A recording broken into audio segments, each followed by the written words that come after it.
Look at you all. Thank you. All right, you're cutting into your question and answer time. Sit down.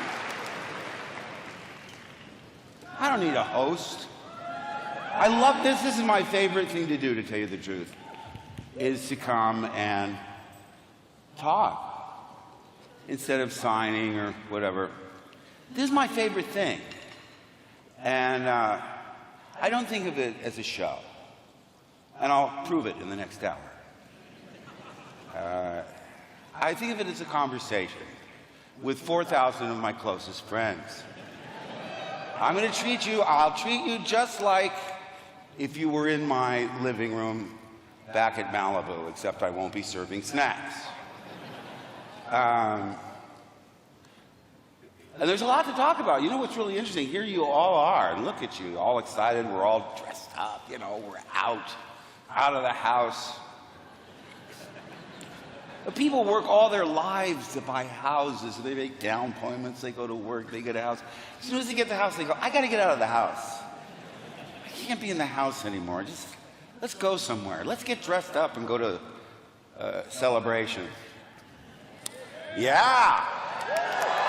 And you all know, what's frightening to me is you all know more about the movies than I do. Isn't that kind of ironic? And you come here, of course, and I see all your expectant faces looking up, saying, Mark, give us a detail about episode 8. Just one little, not a spoiler, or talk about a new character or a new sequence, or just tell us something about 8. I mean, I know you'll love the irony of the fact that I'm contractually forbidden to do that. It's funny, isn't it? It's funny because you spent all this money and I can't talk about Star Wars. Oh, you're not laughing. But I can talk about 1 through 7. I know those. And I'm ready. Listen, I'm ready for questions anytime you are. I said I'm going to prepare to... If you brought Star Wars snacks, feel free to indulge. These graham crackers are really good. Let's see, I got a Chewbacca. I don't think there's no Luke shapes, right? I don't think so. There's no Luke merchandising, is there? My earpiece is falling out, old sound man. But I'll answer questions, sure, right away. Well, you know what I should do really quickly? Quick background. I'm the middle of 7 children. My oldest brother is William Thomas Jr. Everybody called him Skip, because my dad was Bill. Then there was Terry, Suzanne. There was Jan Leslie. There was Mark Richard. There was Jeannie Diane. There was Kim Michelle and Patch, our youngest, Patrick Stephen. Let's see, there's one sister I'm forgetting. Oh, yeah, Carrie Fisher. Are there any Carrie fans out there? We love our Carrie Fisher, even when she's exasperating as all get out. I emailed her when we were, about a month ago. I said, Carrie, it'd be really fun. I called Madame Tussauds, or Chelsea, when somebody called them on my behalf and said, can we come to the Wax Museum, and get in there, maybe right when it closes, we'll run in and take pictures. I said, Carrie, if we go and pose with each other's wax figures, come on, we'll break the internet. It'll be bigger than when I took a piggyback ride with Daisy Ridley. And I didn't hear back from her, didn't hear back, and I sort of forgot about it. Then one day I go on the internet, there she is, at the Wax Museum, all by herself. She took my idea and didn't invite me. Oh, that Carrie, but we love her. So yeah, let's do questions, come on. What do you want to know? No math questions, please. Although the square root of 64 is 8. Thus concludes the... Oh, you know what, too? You talk about Carrie, everyone says, well, why don't you talk about Harrison? I'm glad to. He was the youngest Beatle. He was born in 1943. He was considered the quiet Beatle. I think he's a very, very witty guy. Almost as probably, John gets all the credit for being the wittiest. You're not. That's the wrong Harrison. You want to know about our 9th president, William Henry Harrison. We'll talk about him later in the educational portion of the show, which will come later. Take notes, there will be a pop quiz. Yes? Mark, first of all, thank you very much for being here, Star Wars Celebration. We're all really excited. Thank you. Thank you. Oh, my gosh. Thank you so much. I got one question for you. I had a scheduled trip to land on Skellig Michael with the boat ride last week, but it was canceled due to weather. Yeah. Wondering if you had a couple of canceled trips to Skellig Michael before you shot your scene. We got really lucky with the weather, and you never know. You know, this is a country where you get all 4 seasons in one day. It's sunny in the morning, then it rains, and we had sleet one day out at Pinewood. Are you kidding me? Sleet? Yeah. We got very lucky with the weather, because basically you have to sit around and hope that the lights come through and it's okay. Did you go to the top? No, I didn't get it, but we did get a boat ride around it. It's brutal. You just keep climbing and climbing and climbing and climbing. They cut out all the bits of Daisy, because it took her about 4 hours to get to me, by the way. They said, we'll just cut out this part to just get her up the mountain faster, because people will be bored. They'll be running out to get popcorn. Thank you very much. Thank you. Next question. Give that man a picture. Did you get a signed picture? I'm giving away pictures to people that ask me questions. But in an orderly fashion, don't shout them out. I want to see hands. You will not degenerate into chaos. Not with me at the helm. Yes? Morning, Mark. Obviously, quite a few people at this convention, myself included, have photo shoots booked with you. Yeah. If you could go to your dream convention and have a photo shoot with anyone in the entertainment industry at the moment, who would it be? Oh, well, see, I was going to say the Marx Brothers, but you say at the moment. At the moment, alive at the moment. Gee, I don't know. There's so many people, you know? I went to the Captain America premiere. I'm just like you guys. Like, oh, look, there's Robert Downey Jr. Hey. But no, I don't know. I love meeting people, you know? I got to meet all the cast. They said, because I wouldn't say, can I come to this set? But they said, do you want to visit the Rogue One set? I said, for sure. Are you kidding me? So I met Felicity Jones. And Ben Mendelsohn I'd worked with before in this Star Citizen that Chris Roberts and I are doing. But to answer your question, the answer is, I don't know. Now, give this man a picture. Thanks a lot. Sorry. I want to meet you. That was good enough. Yeah. Howdy, Brian and Jake Angel, father and son team. Okay, all right. And I understand that you have been a collector for many, many years. Yeah. And so my question is, what is, besides the Luke action figures, in the vintage line, what is your favorite action figure, and particularly maybe the card back? Well, you know, I remember back when we were doing the movie, I was reading this thing. I said, it reads like a toy box. There's floating cars, and there's, you know, fire swords and robots, and I mean, it's chock-a-block with toys. So I said to George, can I get on a list where I get one of everything? And he said, sure, because I thought, well, there'll be a poster. I heard there was going to be a comic book, and there'll be a T-shirt maybe and a record album. Well, the toys, it's like the Sorcerer's Apprentice. Bum, bum, bum, bum, bum. The toys just start coming to your house. And every day, there's more toys. I'm only exaggerating a little bit. Nathan, when he was a baby, that's what he could recognize. You go, Kenner. You know, toddling over to that's what he could recognize, the word Kenner. But I gave all those toys to the kids. They grew up later and said, oh my God, Princess Leia in the box is $1,400 in mint condition. Why'd you let us give her a Sinead O'Connor haircut with the cuticle scissors? I said, it was your toy.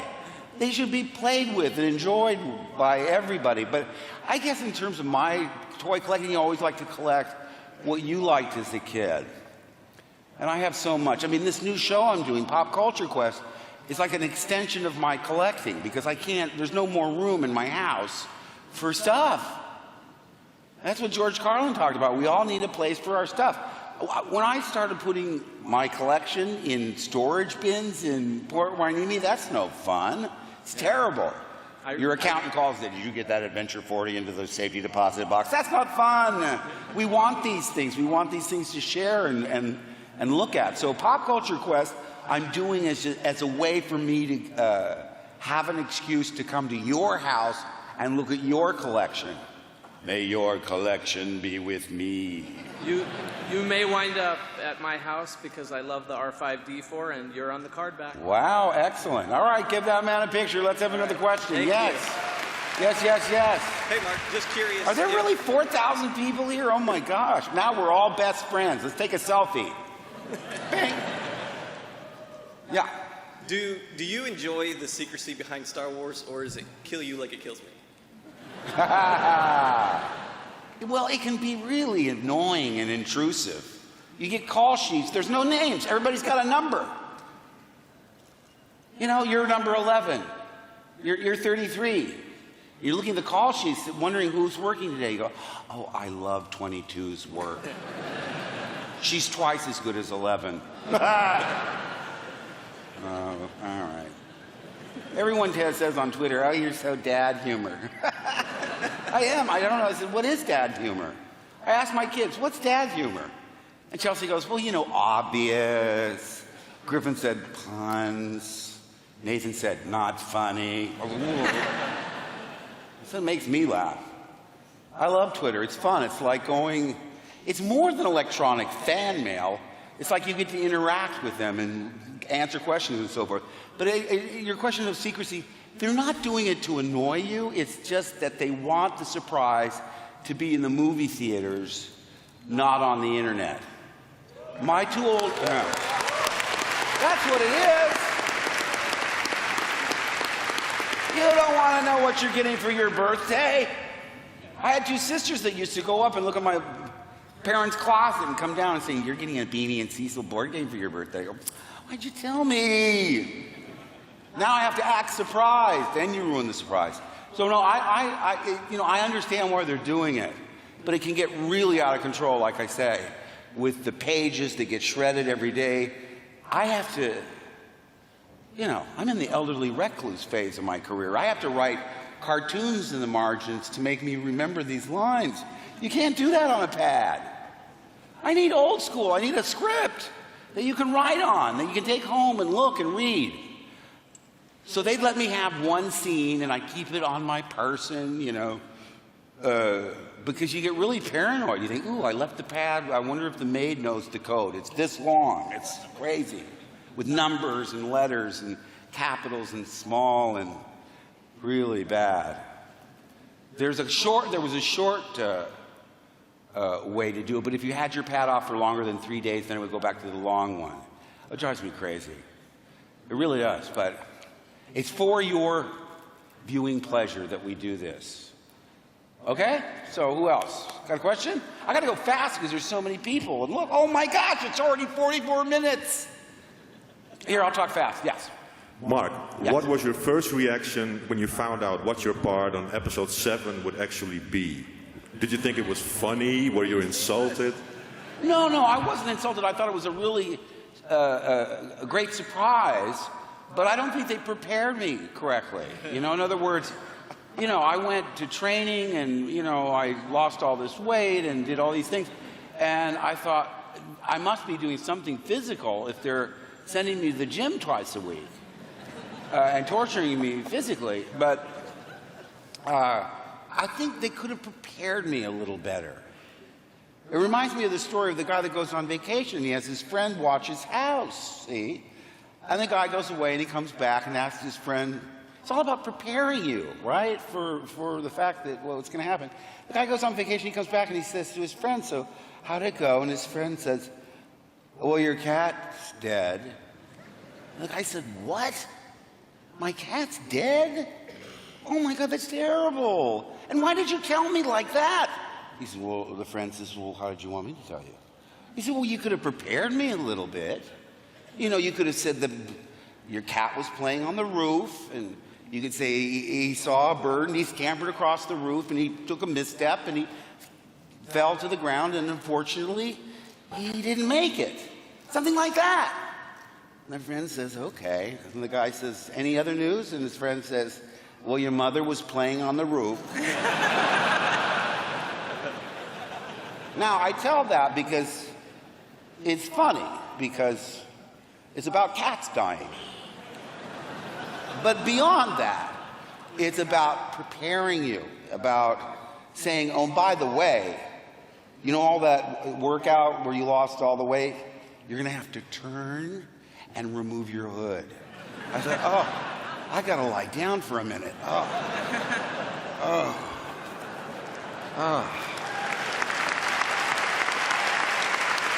Oh, no, that's good. Now you can tell your friends that he was really weird. He got on stage and he took a nap. I think it was performance art. I don't know what the hell was going on. All right, another question, please. I'd like to just once say again, thanks for being here. Yeah. You just made me the happiest little fanboy 12-year-old probably in this whole convention. Wow. Thank you so much, you guys.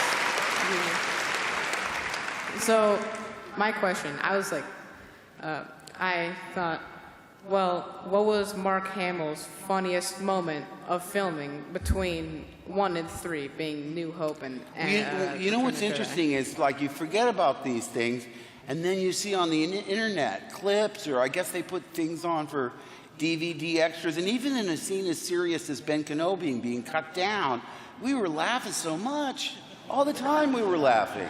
I mean, we had to be serious and be sincere, but come on, it was just goofier than hell. I mean, you know, you're sitting next to Sir Alec Guinness, one of the most venerated actors in the English-speaking world, and a guy in an 8-foot dog costume with headphones on. I mean, what's wrong with this picture? It's just really odd. People would ask me, I met my wife, she was my dental hygienist, and, you know, we went out, and she says, what are you doing? And I said, well, I'm in this movie, and what's it called? It's called Star Wars. And she goes, is that like Star Trek? And I went, yes, it's exactly like Star Trek. It would be easier just to say that and then see what she says when she saw it. Which is, I've told this story before, but it makes me laugh so hard. Because you know how everybody watches things that's called from their own limited perspective?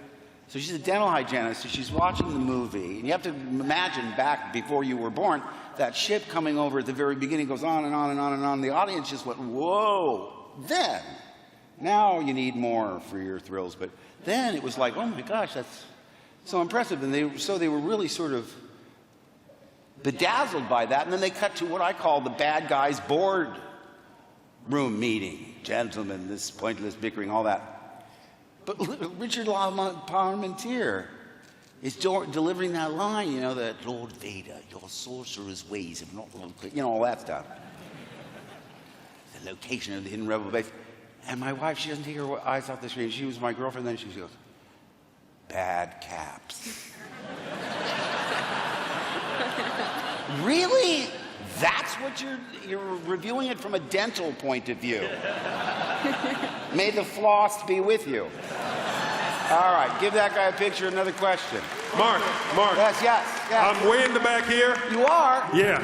All right. Every once in a while, I'll pop in with a question way in the back. Okay. I have one way back here. Good. Hello. Hi. I was wondering what your favorite part has been so far of just making the franchise. Well, you know, that's it. It's so hard to pick just one. People say, what's your favorite Beatles song? I mean, it's hard to pick one, but I love Swinging Across with the Princess. That was so much fun. And they got it in one take. You know, usually you have to do 4, 5, 6, 10 takes. Go back to your trailer and have lunch, and we're going to come back and do it again. They got it in one take, 4 cameras running. I was so disappointed because we were in harnesses. The same guys that flew Peter Pan, Foils of London.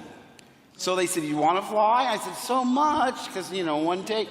They said, well, unhook them from Carrie, and they flew me all around the set. I mean, it was Peter Pan time. And George was like, get him down. It's an insurance risk.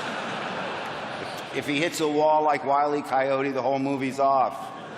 There'll be a stain on the wall.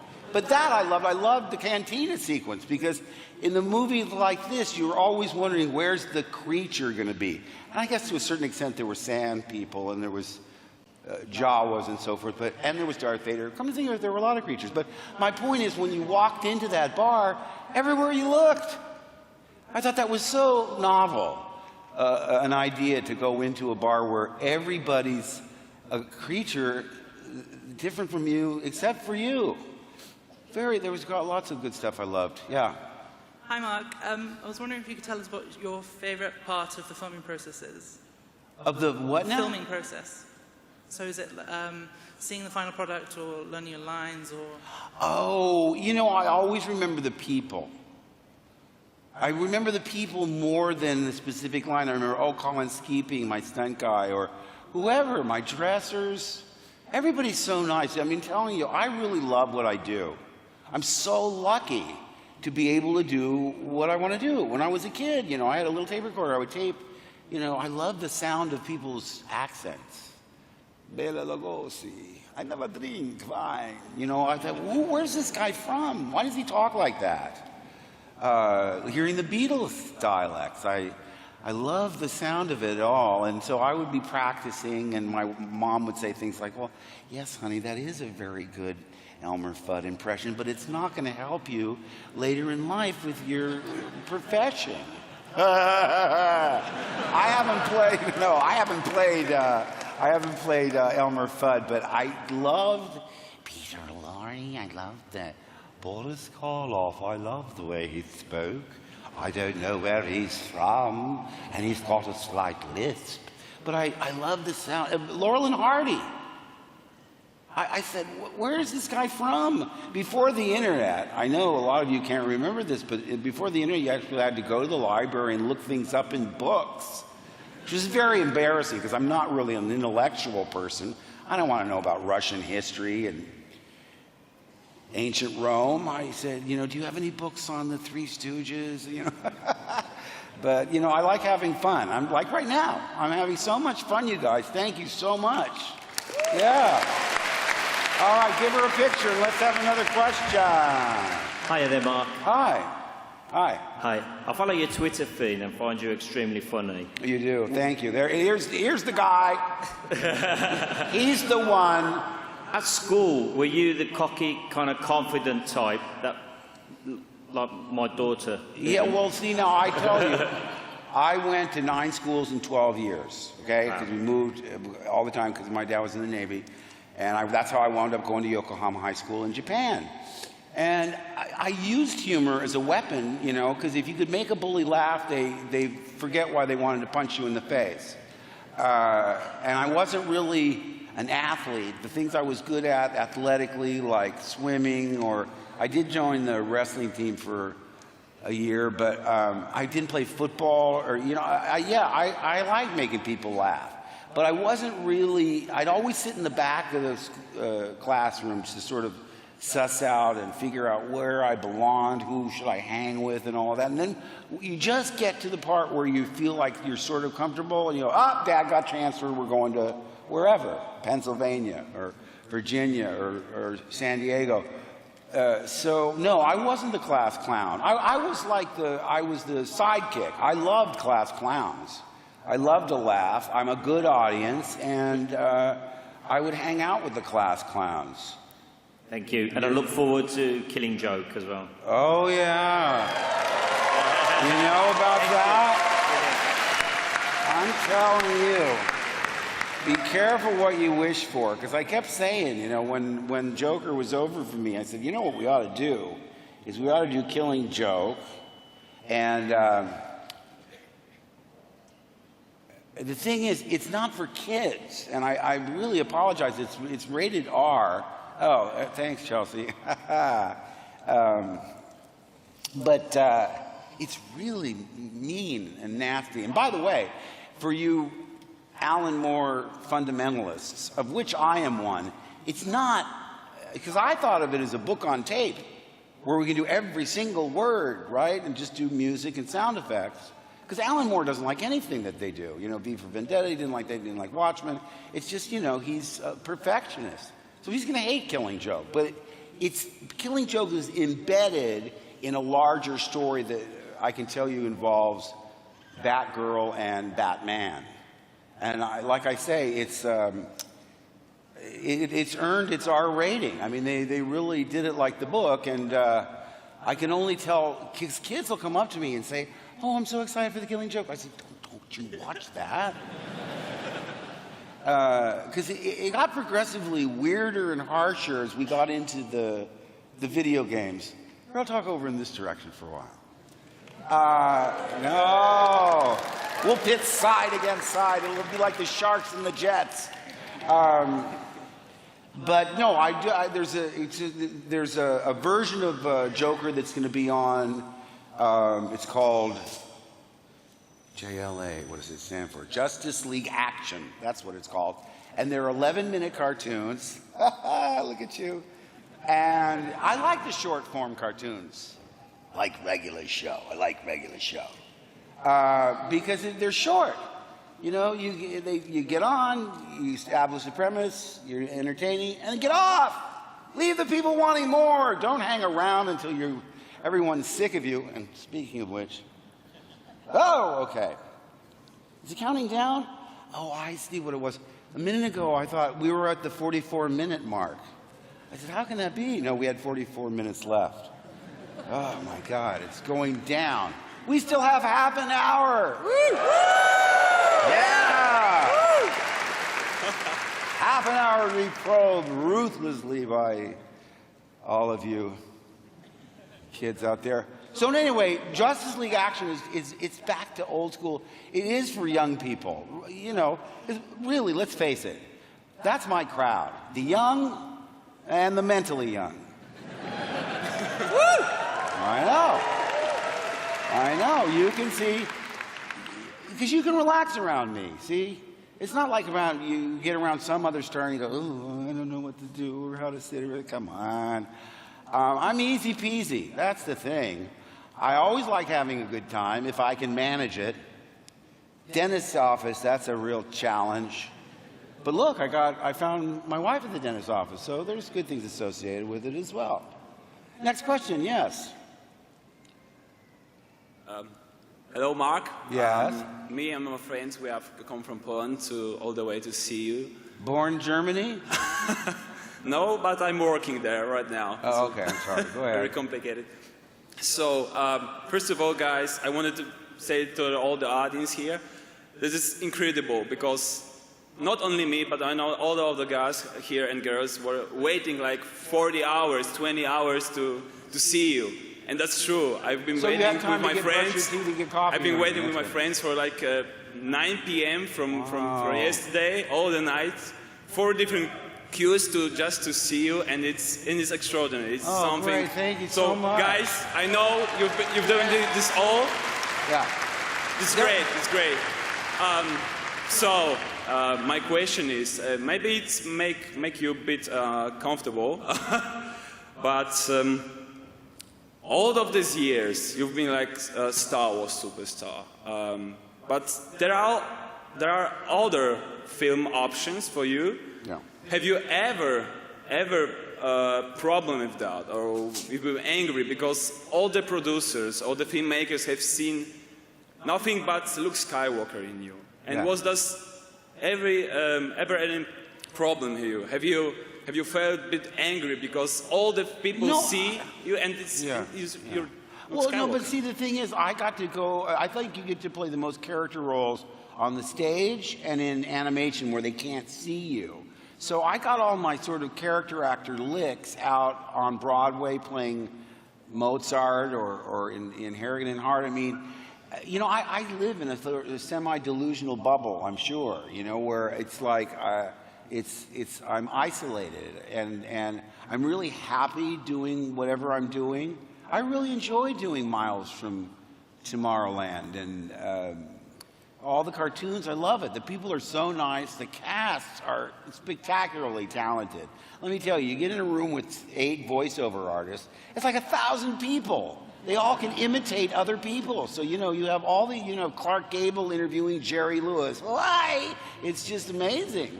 So there you are. And I know there was a question embedded in there somewhere, but I ignored it. Yes. Yes. Look at how happy everyone is to be out of the house. I tell you, that's my theory. Yeah. Oh, and yet, by the way, I was on a shoot yesterday where it's a video game, and everybody's wearing those motion capture suits, and they all have a piece of tape with their name on it. Eleanor, Anthony, Ian. I thought, what a great idea. I should run for president on a platform of labeling people in everyday life because you feel like you know them. Hey, how's it going? Ian, nice to see you, you know. Because I have a terrible, as I get older, I can't remember people's names. That's why I heard, Humphrey Bogart called everybody pal. Hey, pal. Nice to see you, pal. That's more Charles Bronson. But you get the point. I should pick a word. One for guys, one for girls. No, sweethearts too, honey, no. I'll figure it out. But it'll be a generic word that I call everybody. Because you walk by, can you imagine if Bogart walked by and said, hey, how you doing, pal? Oh my God, Humphrey Bogart just said hi to me. He called me pal too. Yes, look at you all dressed up. You look more like me than me. Thank you. Yeah, so obviously you've been everyone's childhood hero and adulthood hero. And you've actually been my favourite villain since I was a little kid, being the Joker, obviously. I was just wondering if you had a favourite monologue or quote from that series, the Batman animated series, as the Joker. I've got millions, but I want to know your favourite one. Wow. You know what was great about the animated series was each episode was slightly different. There was Christmas with the Joker, which was amazing. And parodied Christmas specials. I thought that was hilarious. There were other episodes where he was a little darker. The Laughing Fish was based on an actual comic book. It was a great story. Then there were others where you go, Joker's being used as a device, really, because like in Harley and Ivy, they team up. It's sort of a Thelma and Louise parody, and they leave Joker behind. He's clueless without Harley. He's like shuffling around the house in his slippers. You know, he loses all desire to commit crime. So he was really sort of like this cuckolded husband. And it was funny. I mean, each time I play it, you know, I figured this is the first time. This will be the first time I've ever played the Joker, you know, and approach it just in a finite way where, you know, you pick your favorite episode, I would have looked at it and said, this is the only time you've ever seen the Joker. Forget about Christmas with the Joker, forget about Laughing Fish, you know, just focus on this one. And like I say, I liked Almost Got Him. I think one of my favorites is Paul Dini wrote The Man Who Killed Batman. The speech when he's in the coffin. I know that eulogy. Iconic. Are you kidding Iconic. me? I could do that 8 times a week. I mean, where you really relish the dialogue. I was looping episode 8 yesterday, and there's dialogue in there. I thought, oh boy, I can already see this on a T-shirt. Seriously. Ryan Johnson is amazing. He'll make you forget all about May the Force Be With You. He's come up with so many new catchphrases. Could you give us a little teaser of that dialogue? Well, here's a quote, by the way. You mean Joker? Yes, the Joker. So I didn't. And I'm not warmed up, believe me. You got to warm up to do the Joker. It's like driving your car in the winter. You'll just strip it, and it'll be horrible. So when I drive to the valley where I do it, you know, I live at the beach, and so it'll take me about an hour to get there. And I warm up, you know, I put on the Kinks or whoever, and I sing, and you warm up your voice. I'm not warmed up, but here's a quote from Killing Joke. Memory's so treacherous. One moment you're lost in a carnival of delights with the poignant childhood aromas, the flashing neon of puberty, all that sentimental candy floss. The next, it leads you somewhere you don't want to go, somewhere dark and cold and filled with the damp, ambiguous shapes of things you'd hope were forgotten. Memories can be vile, repulsive little brutes. Like children, I suppose.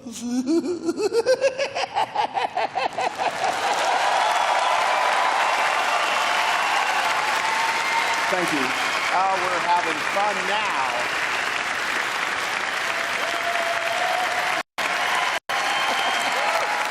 Oh, we're having so much fun.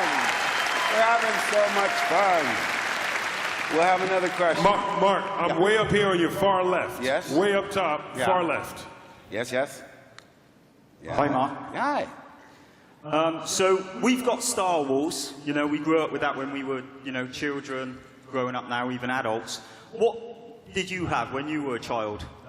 To, you know, what sort of films were your favourite? The first show I remember watching and loving was The Adventures of Superman, the black and white one with George Reeves. And they made the later seasons in color. Before anybody had color TVs, they were visionary. They thought, we're going to put some episodes together and release them as a feature film overseas. So people didn't see them in color till 10 years after they were made. Loved Superman. I didn't even know it was in a comic book. I thought it was just a TV show. So that was sort of my gateway entry into fandom, is the George Reeves Superman. I like Zorro.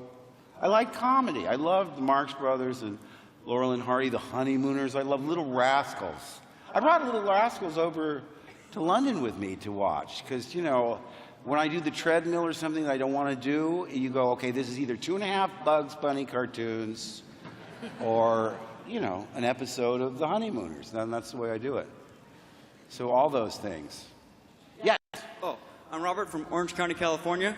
I'm Mark Hamill. I was born in Oklahoma. Oakland. But proceed, counselor. Yeah. I love Toy Story 3, and I'm a big fan of Michael Arndt. Were there any story ideas from him that you liked that didn't make it into the final film, episode 7? And what property are you talking about specifically? Toy Story 3, Michael Arndt. Oh, Toy Story 3. Well, yeah, see, now, I didn't get to read Michael's script. I'd love to. But I did go up to Northern California, and the artists were saying, oh, I've been drawing you for a year. And you saw all this conceptual art where Luke's, you know, in scuba gear with, you know, with Daisy's character. What's her name? Ray. Ray. Listen, you guys, I haven't seen it in a long time. What's her last name? Oh, it's a trick question. I don't know. Thank you. It's a trap. Working with you. Very clever. Because that'll happen to me. You know, I'll get bewildered and blurt out inadvertent spoilers. Oops, did I say that? Yeah. What's your last name? Why, you. Yeah, another question? Hey, Mark. Yeah. I don't know how many people here have seen it, but you made a movie called Comic Book the Movie, which Yeah. is like you and your voice actor friends just having a laugh. I love it. I just wonder if you could tell us about making that and what inspired you to Basically, make that no, film. I was pitching Black Pearl, a movie I've been trying to get made for years. I went in to pitch it at this place, and they said, well, we really don't have the budget for that kind of thing. What we want to do is a sequel to, I think they call it Star Trek Memories. It was just William Shatner and Leonard Nimoy sitting in a garden talking about Star Trek. So I thought, well, I want to do something. I want that. I think they had $200,000. I said, I should make something, but I don't know if I should just rehash Star Wars questions, much like I'm doing now. But no, so it occurred to me, I said, what could we do with the documentary that is spectacular to see? You see, like, you know, where you don't have to have a big budget to show really interesting things. Like at the time, Morgan Spurlock hadn't done his. I said, we should go to the San Diego Comic-Con. We didn't have much prep. It happened in like 3 weeks. That's why I called all my voiceover friends, Jess Harnell and Roger Rose and Billy West and all these, Lori Allen, everybody in it. I mean, I'm telling you, it was spectacular, filled with some of the best voiceover people in the world. You know, you read the cast list, and I'm the only one you've never heard of. But they said if some terrible accident happened at a screening or at when you guys were doing it, the entire cartoon industry would be wiped out because everybody's in it. Powerpuff Girls, Simpsons, and that is sort of my love letter to obsessive compulsives, collectors. You know, because at the San Diego Con, they said, well, we're not sure that we really want you up here because if you're going to be snarky, like they said Trekkies. I said, what's Trekkies? They said, well, it's, you know, a movie where they show the most extreme examples of fandom, and they try and make fun of them or something. I said, that's not me, you know? I mean, I think Howard Stern's funny, but it's a mean kind of humor that doesn't come naturally to me. I like everybody to laugh. I don't want everyone to laugh at you, at your expense, you know? I don't want to do a show at you. I wanted to do a show with you. So, I had to go up and reassure them. They were ready to rescind. They didn't let me film. I'm still mad about this. Only money I spent on that was to build the Commander Courage outfit. I didn't have anything in the budget. So it was nominally, there was a storyline I came up with, but everybody else they were improvising. And I would tell them what the story is. And I said, when we film, just act like your character. But part of it was that this guy was going to get into the costume competition with his Commander Courage outfit. At the last minute, they said, no, you can't come to the costume competition. I thought, darn it, that's the most colorful. Has anybody been to the costume competition in San Diego? Oh, my God. And the costumes, my goodness. Some of them we couldn't even put on film. We'd get an R rating. Seriously. There are women out there that shave to get into those costumes. Now, but I like it. It's an affectionate thing. It's not going to mean bone in its body. And by the way, if you look at the second disc, the list of the extras on it are spectacular. Lots of people say, "How do I get into voiceover? I want to do cartoons." And look at the second disc. I'm not trying to sell this, rent it or something. I'd probably download it for free. I'm not making any money on it, but the second disc has this panel of people telling you how they got their start in voiceover. Jim Cummings, this guy's a titan, Maurice LaMarche, people that are way more prolific than I am, that people have just heard of me because, I've been in other things. But some of these people, you just go, oh my gosh, this is a deeply gifted man. James Arnold Taylor, what does he do? Like 50 voices in 50 voices in 30 seconds? It's amazing. All right, next question, please. We keep giving out pictures so we run out. Hi, Mark. Yes. I'd like to know who your favorite Star Wars character is apart from Luke Skywalker. Well, Luke's not my favorite character. I remember reading the original script and thinking, who's this Han Solo guy? He's got the snappy dialogue. He's a tough guy. He's sparring with the princess. And, this guy's going, go, leave it, follow this, But again, people say, who's your favorite kid? You love them all for different reasons. I don't have a favorite character. I have lots of characters I like, for sure. And you've all heard that story, how I got the part, because when I got the part, I hadn't read the script. I read one scene. We're in the cockpit, right? Hey, kid, I've fulfilled my part of the bargain. After you pay me off, I'm out of here. And I said, but we can't turn back. Fear is their greatest defense. I doubt if the actual security there is any greater than it was on Aquila or Cellist. And what there is most likely directed towards a large-scale assault. I had to say that. I had to diagram it like I said, who talks like this? Fear is their greatest defense. That's no moon. That's no moon. That's the space station. So I said, wait a second. Fear is their greatest defense. Okay, I get that. We're intimidated by the Death Star. I doubt if the actual security there is any greater than it was on Aquila or Cellist. Okay, those are just two made-up names of asteroids or planets that George came up with. I get that. And what there is most likely directed towards a large-scale assault. Oh, because they wouldn't expect the Millennium Falcon to slip in. It's like the size, it's smaller than an M&M compared to the Death Star. So it makes sense. But you try and say that sentence. That'll be your assignment, everyone. Memorize this line, practice it, and the next time we're at Celebration, I will have someone get up and say this. It's not in the movie, it's only in the screen test. But we can't turn back. Fear is their greatest defense. I doubt if the actual security there is any greater than it was on Aquila or Cellist. And what there is most likely directed towards a large-scale assault. See? It's easy. Yeah. Remember? Harrison said, you can type this. You just can't say it. We used to try and, force George, to say his own dialogue. Really? That's okay. I get the part, right? They call me up and they said, oh, you got the part. I said, oh, great. I get to go to England. I get to meet Sir Alec Guinness. It's my first movie. I'm very excited. And they said, and they said, we'll send the script over. I hadn't read the script. I couldn't even remember who I auditioned for. It had been a month and a half or something. And so I open up the script and it says, The Adventures of Luke Skywalker, as taken from the Journal of the Wills. Saga number 1, The Star Wars. I said, wait a minute. Was I Luke? No. I was, because, Harrison to me was a leading man guy. He was, I don't know how old he was, 35 or something.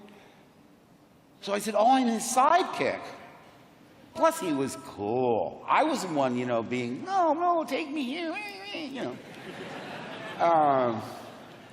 stamping my feet. I want to go to Aqualite. And he was, hey, whatever. So I thought he was the lead. Who wouldn't? That's a leading man. It's got to be about him. So I started reading this thing, and oh my gosh, I'm telling you, it was magical.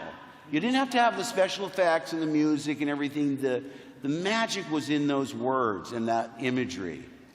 It was just fantastic. And I kept going back and saying, I can't be this Luke guy. It's his story. Or at least it's from his point of view. I thought I was going to play the sidekick to the lead guy. So I said, I can't remember. I called my agent. I said, who did I audition for again? Am I this? Who? They said, you're Luke. I said, oh my gosh, I couldn't believe it. I get a floating car? Oh, wow. I get my own robot. I get 2 robots. I get this light up, I don't know, the fire sword or something. It's wild, man. It's funnier than hell.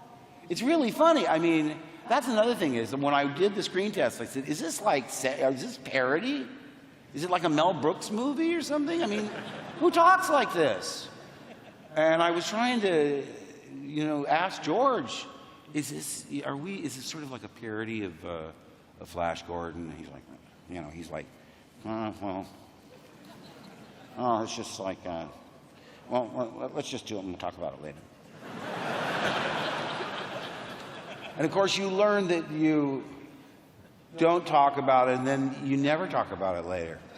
It's a technique of his. Because if you go up and ask a director a question, they'll go, that's interesting. Well, let me think about it and I'll get back to you. Don't trust them. They'll never come back to you. But, and then I went to Harrison, because he'd been in American Graffiti. I loved American Graffiti. I went out for American Graffiti. I didn't get it. It was Fred Roos. I didn't even meet George. You get to a state, they're doing eliminations before you meet the top guys. So I went out for, I don't know what part. It must have been Ron Howard's part. I love that movie. Maybe Charlie Martin Smith's part. I don't know. But I didn't get past that first cut, where you go in then and read. They remembered me probably and said he might be right for Luke Starkiller. And by the way, when I told you the story about the title page, it was The Adventures of Luke Starkiller, as taken from the Journal of the Wills. And in fact, I remember when they said, I said, why are we shooting me rescuing the princess again? We already did that last week. And they said, well, they're changing your name. Because I remember I take off my helmet. She goes, aren't you a little short for a stormtrooper? I said, I'm Luke Starkiller. I'm here to rescue you. I love that line, too. It's like, didn't you get the memo? I mean, you're a princess. That's what we do. We rescue you. Look at you right there on the aisle. Stand up. There's a perfect Princess Leia. Oh, look at how lovely you are. Make a turn. There you go. Yeah. And they said, no, we're changing your name. And they could have just gone to the back of my head and I could have dubbed it later, but, the most expensive low-budget movie, we actually went back and reshot a scene. And I said, okay, so what is my name? Because you know what it's like. You get used to a name. I'm Luke Starkiller. That's what I know. And they said, oh, we're going to be Luke Skywalker. I said, Luke Skywalker? It sounds like Luke Flyswatter. I hate that name. I hate that name. I want to be Luke Starkiller. I could use the macho. It's got a little grit to it, but people didn't like the name with kill in it. So, you know what I mean. It's one of those things. That's why we're all here. Not only do we want to go out, I don't want to deal with reality. I hate the news. Everything's terrible. Well, I don't want that. I want to be in a galaxy far, far away. I need to, don't we all? Yeah. We don't want politics, and we don't want climate change, and we don't want our mom telling us to pick our dirty underwear off the floor. We don't want that. We just want to have fun. And we're having fun right now. Oh, good. I got to go fast. Yes, yes. Yes. And I want to get to the kids, too. So, yes. G'day, Mark. Yeah, g'day. Robbie Martin, Australia. Yeah. Although I live here, so I guess I'm cheating. So for episode 7, I was just wondering, for your journey, for the arc of your character, how much did you know beyond episode 7? That's very interesting, because you say, look, what does Luke know?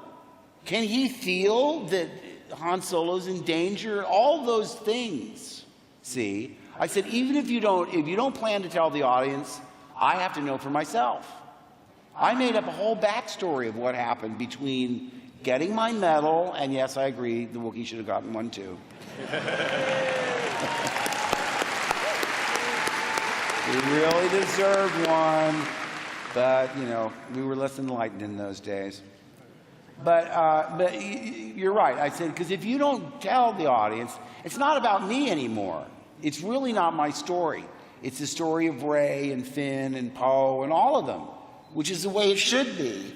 But you'll find out more. I don't think anyone will ever say, that's exactly what I wanted. And I better be careful, by the way. Because for 7, I said, in front of a crowd like you, I said, no matter what we do, you know, it's going to be, we can't please everyone. The headline out of that speech, Star Wars 7 bound to disappoint, says Mark Hamill. No, that was the headline. And they called me. Did you say this? I said, well, I know not in those words. But I said, there's no way you can make everybody go, oh, that's perfect. That's exactly what I wanted. But I loved everything in 7. Because when I sat down to read it, you should have seen me. What's the very first words in the crawl? Luke Skywalker has vanished. I said, oh, this is going to be good. I'm reading. I'm making notes. Every time everyone says, Skywalker must be stopped, page 34. The sword of Skywalker is powerful, page 77. So I have this long list. And, I'll tell you where I thought I came in. In the forest, when the lightsaber goes like this and flies off. I said, oh, what a great entrance. Ah! Rey caught it? She hasn't even been to Dagobah for training. What's the deal? I know, everyone said. You didn't finish your training either, so you have no room to talk. I was a Jedi school dropout, but I had to get back to my friends. That was my excuse. I had to be with my friends. I say to you, oh, you must have. No, I got to be with my friends. Please. All right, I hope I didn't answer your question. Thank you. I mean, I did. Hello. If you could be young and unknown again, what role would you like to be for episode 7? Whose character would you like to play? Oh, gosh. I usually judge by what they get to do. Poe gets to fly, and, I love it all. I'm an actual fan, Basically, it's interesting to me because now you have a fan generation interpreting these things, whether it's J.J. Abrams or now Rian Johnson, to see and I think it's healthy for kids to see what we look like. I mean, you don't want to know. A 6-year-old has no concept of time. The parents say, oh, look, guess who that is? It's Luke Skywalker. And they look at me and they're aghast. What happened to this guy? He really let himself go. Because they think we made the movie, 3 weeks ago? Because there's no way to date it. There's no cars or hairstyles or whatever. And a 6-year-old, what's their concept of time? But I think it's healthy for everyone to see how everyone naturally progresses. I usually like everybody but myself. Because I said to JJ and to Kathy, I said, look, if I turn around and people perceive it as like a big gimmick or something, they're going to groan. And by the way, I'm the one with egg on my face. You'll be sitting on a beach somewhere getting a tan. So I was really nervous. I was hoping, I hope this works, I hope this works. Because if I turn around and take the hood down, everybody goes, ow. That's what I was nervous at. But I forgot the build-up and John Williams' music. And, I thought it worked very well. In fact, I want to do movies now where I don't do anything, I don't talk. I get second billing. And, I'm in the movie less than 30 seconds. Less is more. A little of me goes a long way. Okay, I got 1 minute and 43 seconds. Yes. Hi, Mark. Yeah, hi. Just a quick thank you. Myself and my wife are on honeymoon here. You are making this the best honeymoon ever for us. Honeymooners! Oh, that's wonderful. Ever since I was a kid, been a fan of Star Wars like everybody else here. But I've always had a penchant for the dark side. Ooh. Have you never, ever been a bit regretful that Luke didn't turn? Well, the thing, my son Nathan tells me, Dad, hey, I told this already, and it's out there, so we can tell you. The original image in Episode 7 was a hand holding a lightsaber flying through space. Can you imagine that? Because I would have been in the first shot and the last shot. Perfect symmetry. But I said, what happened to that? Because it goes flying, and the flesh burns away and the bones fall, and it goes shoot, into the surface of Jakku. See, I know a little bit about Star Wars. It's Jakku. But for some reason, they decided not to do that. And so I'm reading. Where is Luke? Everybody's talking about me. It's the most elaborate entrance in the history of show business. And then it's over. You show up, turn around, pull down your hood. You don't even know it's really literally a cliffhanger. That's what I love, the visual pun of him standing on a cliff. Did you get that? Subtle. And someone said to me, is that a gravestone next year? You remember that question? I don't know. It looked like a rock to me. But I love it. I love you people, knowing so much and being so focused on every minute detail. And then, of course, the disappointment in your faces when you actually meet me and I have no idea what you're talking about. All right, let's go lose this little Leia. Yes. Oh, I'm at 0. I got to get out of here. So you guys, wait a second. Final question. Did we give away all the pictures? Do you still meet up with your Star Wars friends? Yeah. I'm telling you, I told you, I love Carrie. She's like a sister to me. I don't see her for years. Just like a real sister. And then when you see them, you're so happy to see them again. We went into a restaurant and Harrison was there and Peter Mayhew and Tony Daniels and everything was fantastic. It's like when you see old friends you haven't seen in a long time and, instead of not having anything to talk about, it's just like no time has passed at all. We really have a special bond, a shared experience. I think that's what it is. But aren't you adorable? Look at you all dressed up.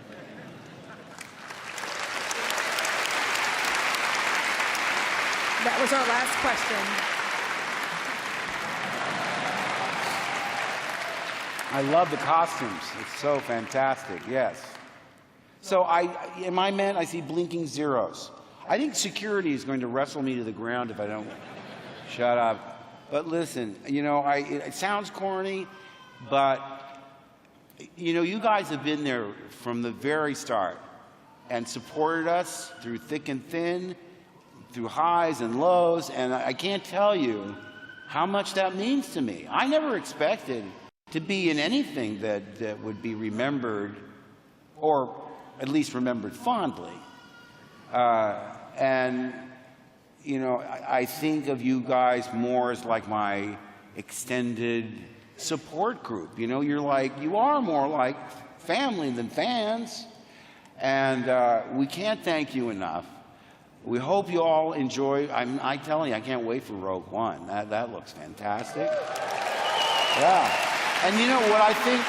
One of the great things about these standalone films. Okay. Ooh. So I'm going to take that. Put it in my collection. The one thing that's great about these standalone films is you can have a beginning, a middle, and an end, and boom, it's gone. This one looks sort of like a war movie to me. It looks gritty and real. You know, I thought they better make Han Solo, the young Han Solo movie, like Butch Cassidy. You know, he's got to be one step ahead of the sheriff, gambling, you know, girlfriends getting mad at him. It could be a real rollicking comedy. There's such a broad range of what they're going to be able to do with these standalone films because they don't have to support that 3-film structure. But listen, you guys, they're going to get a big hook and pull me off if I don't go. Thank you so much for coming. Oh! A special guest star.